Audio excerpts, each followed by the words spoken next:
Husbands, love your wives as Christ loved the church and gave himself up for her. And so in the context of sex and in the context of love, I think a kingdom mindset is one that protects rather than intimidates. For example, as people are dating, as people are in marriage, there are ladies who have no voice. Like a no to a man is yes. Yani ataki. Amekwambia, this must stop. But the intimidation, as you've said, the physical abuse, and naturally we are stronger. And so there are ladies who've been forced down into that bed, and yet consent was not there. There's need for us to realign our view and our understanding of sexuality and women. And if possible, look at it the way God does look at it. Wow. Look at it the way God presents it. It's an honorable thing. It's an act of worship. It's an act of worship. Yes. To be enjoyed in the right space. In the context of marriage. Yeah, everything else away from that becomes abuse. Yeah. Hey there. Have you heard of this? That in Maslow's basic needs hierarchy, they say sex, food, shelter, and clothing are the basic needs. Precious. Human beings. Of human beings. For more of that, join us in this video. We continue to set kingdom standards for men. And we are not talking about shelter. It is the word spelled S-E-X. You said it. My name is Brother Kim. My name is Mr. Cole. Welcome. How are you? Very fine. It's nice to be here. Yeah. Excited about these conversations we are having. It's a good conversation. It is. I think the women will vote for us this time round. Women rep. Naanguka nayo asubuhi. Sema tunataka power. Weka mawe. Munanijua. Nasema weka power. I hear you. Now, you were telling me something about Corinthians. Yeah. What's wrong with these Corinthians people? Among the many issues that the Corinthians had, which Paul needed to address when he wrote his first letter, there were many issues, starting from divisions to how people are dealing with the Holy Communion, to how they were worshiping, and some people are speaking in tongues here, the confusion. Leadership, yeah. Yes, but also at the heart of it was also an issue with sexuality, where it did appear like to the Corinthians, sex was actually an important and integral part of their cultural expression. Okay. In fact, I saw that there was such a word as to Corinthianize, which means to behave in a sexual way.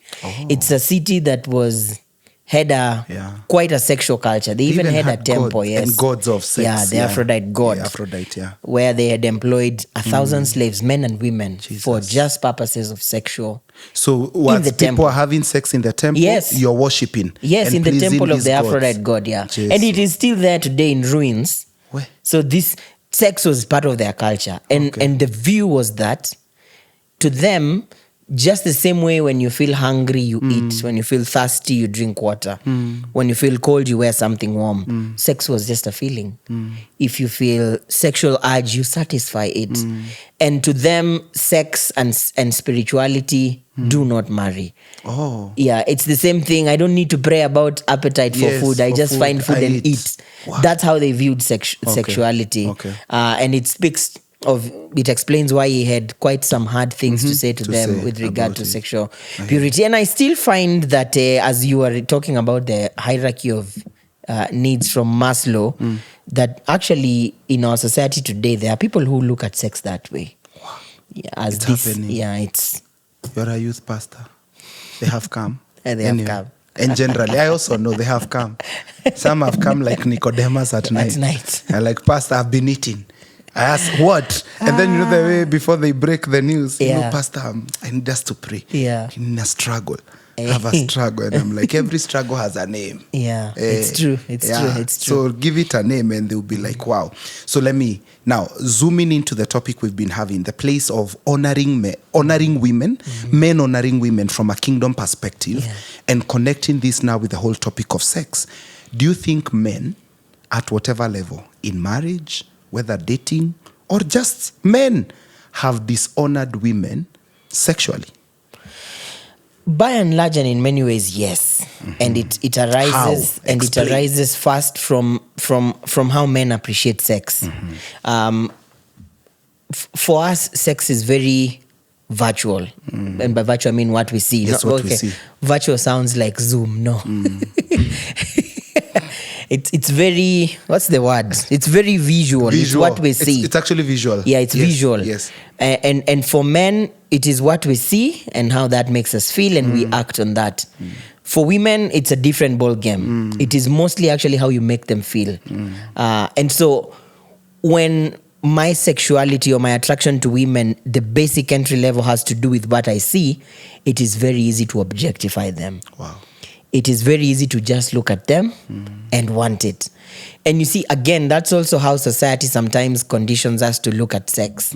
As, just that feeling you can satisfy anytime. It is a desire. If you have it, do something about it. But it does not regard the other person. I hear you.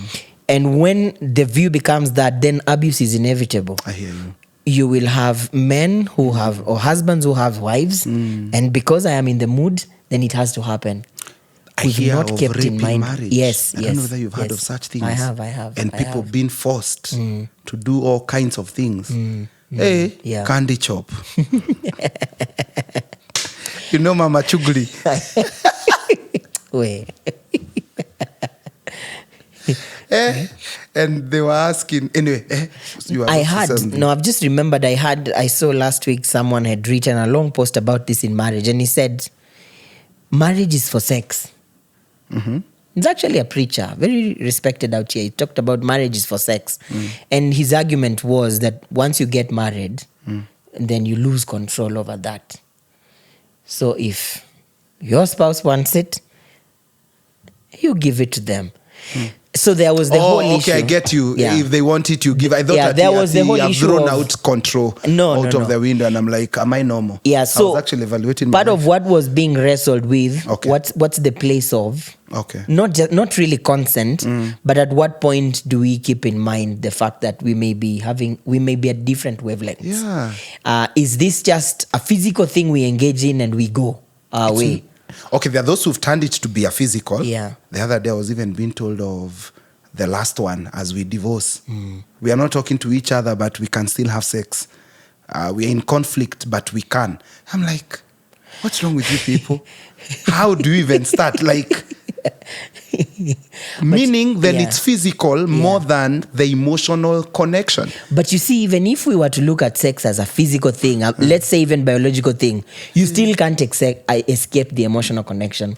According to biology, sexual intercourse, yes, it's a man and female, male and female, of course, engaging in intercourse. Yes. But then, if you remember what we were taught in bio, there are two hormones that are produced. Testosterone. Even before we get to testosterone, yes, that is needed for the act. For the man, but there's dopamine, which is like the feel-good hormone, and there's the oxytocin. Oxytocin. Come on, this was biology form. This is biology. Was I in school? I was reproduction. I may have gone for midterm. This is not spiritual. It's bio. We'll go class. Oh my God. Pastors, come and help me in this video. Who started this topic? Listen. According to bio, this is not even the Bible bio. Take me to dopamine. Dopamine is the feel-good hormone. Yes. Yeah, it is what gives the pleasure. It is what gives the excitement. Yes. And dopamine also, over time, your brain is conditioned to find pleasure in certain things. So that is why people who, for example, watch pornography and masturbate, when they get married, they may struggle. Because over time, their brain has been conditioned that dopamine will be produced when these conditions are met, when there's pornography and there's masturbation. Yes. And you have counseled with many people who tell you that even after being with my wife, I will still need time with myself. Why? Because over time, and dopamine is built habitually. That's what happens with any addiction, including coffee or even smoking. It is that the brain is conditioned to associate certain actions with certain rewards. So that's the feel-good hormone. But then there's oxytocin, and this is where I wanted to dwell. And oxytocin is basically the hormone that enhances connection. And bonding. So according to bio, this is not even faith. If you have sex with someone, you bond with them. You bond. So there's no such a thing as casual sex. Where? And if you find that you actually can go have sex and just walk away like nothing happened, you're not normal. Tell them, shout again, repeat. Something is wrong. Yeah. Because you're actually functioning the way you should not. And when a car functions the way it should not, there's a problem. There's a mechanical Needs to problem. go to the garage. Yes. Wow. So when you can find that I'll easily walk to River Road, sleep with a prostitute and go away. Go to Kainange. And feel nothing. Yes. There's a problem. Okay. Ideally, there has to be an emotional connection. I hear you. Yeah. And that is why, again, people who've been in relationship where sex has been involved will tell you it is harder to break those relationships. Or it's And those there are ones people- they separate a week. Yeah. And then within...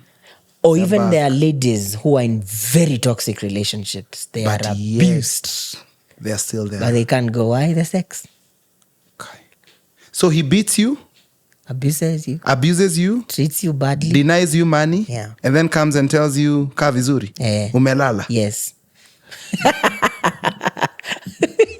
I think I need to defend women. Need a break. I need a break. Hey, my God. Yeah. So that's how the world views it. And when we look at it that way, when that becomes our worldview, we are going to objectify one another. And it can be, and it can be either way. Oh my It can be either way. Yeah. And I've heard it said, and I see it's true, that many times sex is a build-up of many things, you know? And now that I'm there, I can say sometimes the best sex is what is built up during the day. How you talk to one another, how you're checking on. Being considerate Yes, of being her spiritual considerate. needs, Yes. emotional needs, Yes. affirmation, Yeah. respect. Yes. Wow. So that then the real physical act Is a climax. is a culmination of intimacy that has been built over time. Okay. And when we look at scripture, it does present sex, first of all, as a gift that God created. Yes, it is a gift. And everything God created is good. It's good. I see you're a sharp student. Keep going. Give me the 4 Gs. Now you've started. I'll stop there. It is a gift. It is good. Who is the owner? God. It's God. godly. And so we need to do what? Zip it up. Guard it. Amazing. Oh, the 4 Gs. Yeah, the 4 Gs. I missed that class. No, I taught you. No, I don't remember that. Unaniangusha. Sawa mwalimu, Bless nimekumbuka. you. Yes. Let me read a scripture. Yeah. There's people report us to the council. Pale church online. Fire. Tutafungua maandiko tu. But I've loved the way you've come out bold.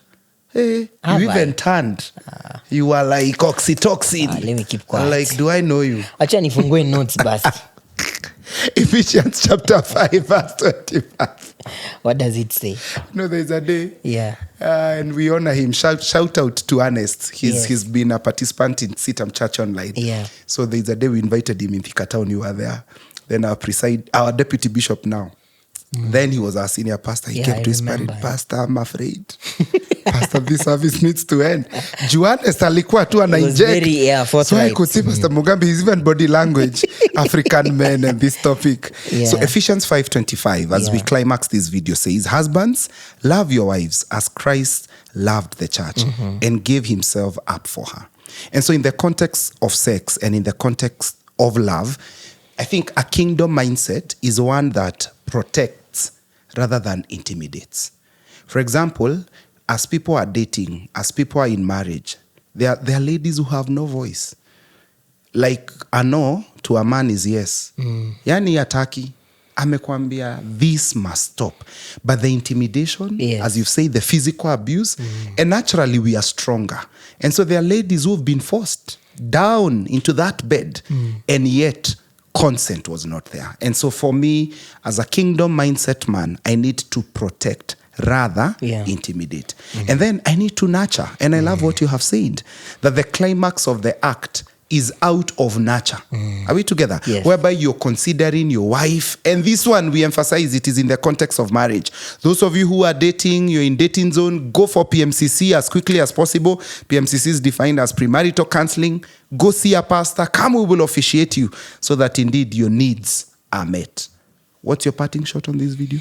Is to actually just say that there's need for us to realign our view and our understanding of sexuality and women. And if possible, look at it the way God does look at it. Wow. Look at it the way God presents it. It's an honorable thing. It's an act of worship. It's an act of worship. Yes. To be enjoyed in the right space. In the context of marriage. Yeah, everything else away from that becomes abuse. Yeah. And so if we go even by the standards of, and we've said this before during the month of love when we're talking about Corinthians. Yes. What healthy love looks like. Yes. It is not dishonoring. True. Even in our view and approach of sex as we think about our women. And also to encourage anchored men. There's beauty in doing this the right way. And in waiting. Yeah. Yeah, so that you have no comparisons. I hear of people who even call the wrong name because you're not even sure who you are with on Tuesday. Hey, oh my God. Lord. Anyway, let me shut up because we had been asked to just hammer it. Men, we love you. Our desire is that as anchored men, we are considerate, we honor ladies. Don't see a skirt walking in town. See a child of God. Yes. Don't just see the dashboard, as we would call it as men. Yeah? The hips, the breasts, and the tips. See God's child. See a creation. See one that you would protect. Not an object, yes. And as Pastor Cole would say, I hope ladies can feel safe around you. Or do they see a monster or an animal? God bless you. It's been real. It's been dopamine. Oh, keep it. Bye-bye. I'm out of here. Way.